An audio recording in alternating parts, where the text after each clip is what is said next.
Jacked Up Radio, 93.1 FM. Hunting humans ain't nothing. They all run like scared little rabbits. Jacked Up, Brent and Jason right now on the phone lines. We got actor Bill Moseley. If you're a horror fan like us, you might have seen Bill in a number of roles in horror classics like the Texas Chainsaw Massacre 2, the 1990 remake of Night of the Living Dead, Army of Darkness, and of course my personal two favorites, House of a Thousand Corpses and The Devil's Rejects. Hey, glad to have you here. How are you? I'm good. Thanks for having me. Well, you've recently done a few roles such as 2001 Maniacs, The Tortured, and I believe one of the next projects you're to be in released is the Night of the Living Dead Origins 3D. Can you tell us a little about your experience working as a voice actor? Yes, actually, Night of the Living Dead Origins is directed and conceived by Zebediah DeSoto, and it was great to be able to reprise the role of Johnny, which I did in Origins, and of course in Tom Savini's, started it in Tom Savini's Night of the Living Dead remake. And, you know, it's funny because the first time through, I basically just did a voice performance based on the script, and that was all well and good. But, of course, this is a very sophisticated animation movie, and so it's kind of like Beowulf insofar as, you know, the characters are supposed to really look like the actors and move like the actors. And so recently, really in about the last 6 weeks, maybe 6 weeks ago, I went back to work with Zebediah DeSoto and his animation team and did another pass through the lines, this time wearing a helmet that they had rigged up, just kind of like a skateboard helmet with a bunch of lights coming down the front of it and a camera aimed right at my face from about 4 or 5 inches away.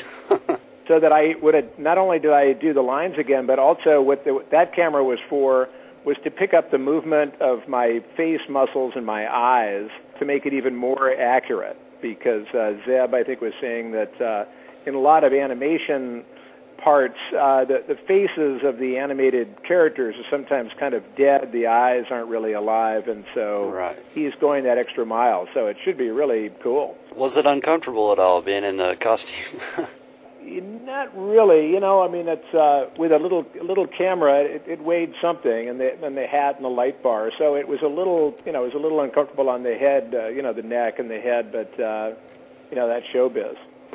Well, of course, you've done other voice work in the past as well, and having done both voice-only roles and actual appearance roles, do you have a preference for one versus the other, or is it something you enjoy doing equally?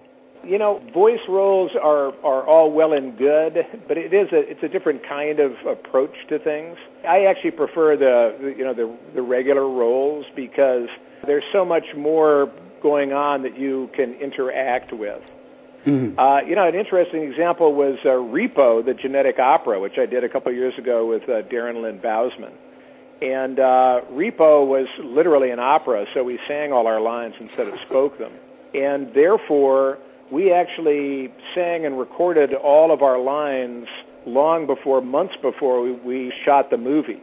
And so what it was kind of like, I guess, was what a music video would be like insofar as you're syncing everything to a pre-recorded track.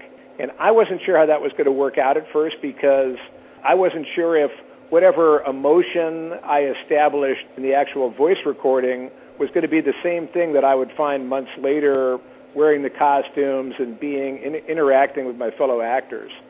And I found that actually at first it was a little confusing for me, and then once I kind of clicked into it, it worked out just great. Obviously, with some roles, you've gotten a whole lot of attention and have become, a lot of people would say, a horror movie icon, like with Devil's Rejects. Does it bother you that you're mostly known for your work in the horror genre? No, I'm proud as punch. I've always been a horror fan. I risked a lot as a kid to get up after I'd been put to bed to go down, sneak down into the library and watch old black and white horror films at midnight. Not only did I risk the wrath of my parents, who would have kicked my butt, but also there was a lot of scary noises. It was a wooden house, so trees scratching on the window, the house shifting, a lot of creaks and cracks, and but I hung in there and watched my horror movies. So I'm just really happy to work in what I consider the best genre in movies and have an opportunity or have opportunities to really kick some butt every time I get a chance. Oh, definitely. And speaking of Devil's Rejects, I've personally got to say my favorite role you've done is undoubtedly Otis from the Devil's Rejects. Of course, it was a really spectacular movie with your performance in it making that character hands down my favorite. So I wanted to know your personal take on the character and how you prepare to portray someone at that level of intensity. You know, it's interesting because that was actually the only time I've ever actually been in a sequel to a character I'd created before. And so what I like to think about House of a Thousand Corpses was kind of like it's like buying a car. You know, for me, I was kind of circling Otis. I was kicking the tires. I was kind of learning how Otis worked. And then for Devil's Rejects, knowing all of that beforehand, I just got in and took him for a spin. And, you know, I didn't really get Otis until about 3 months after we had finished shooting House of a Thousand Corpses. And Rob Zombie wanted to do a little extra added scene, which was a black and white scene of me doing what is called the Run Rabbit Run scene. Mm-hmm. Where I'm just kind of like just talking to a camera going, you know, hunting humans ain't nothing but nothing. They all run like scared little rabbits.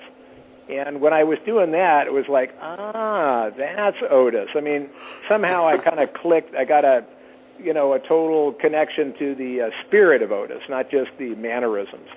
And so by the time we did Devil's Rejects, I was raring to go. And so I didn't have to spend a lot of time or waste a lot of time finding the character. What I got to do was just be Otis and enjoy every little bit of it for the 30 days we shot the movie. Are there any other projects coming up film-wise?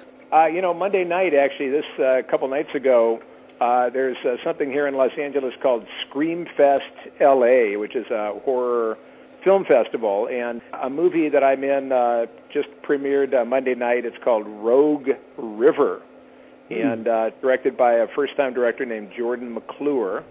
And it stars me and an actress named Michelle Page and my girlfriend in real life, Lucinda Jenny. And it's a very twisted movie.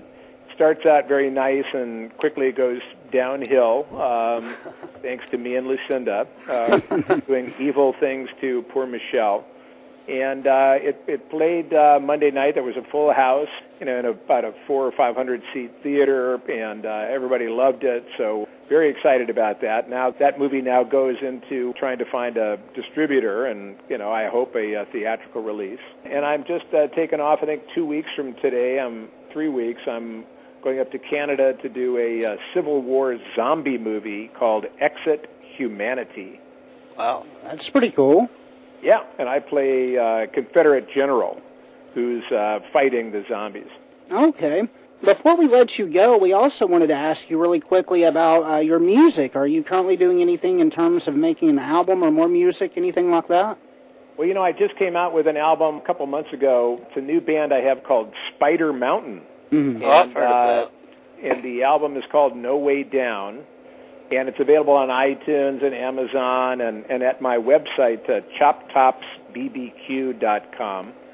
And I think you can get it on eBay as well. But it's a new direction. I had a band with guitar god Buckethead, and we had a band, this little kind of fun band called Cornbugs. And a lot of people like Cornbugs. And now I'm working with a guy named Ronnie Sharon of a band called Stolen Babies.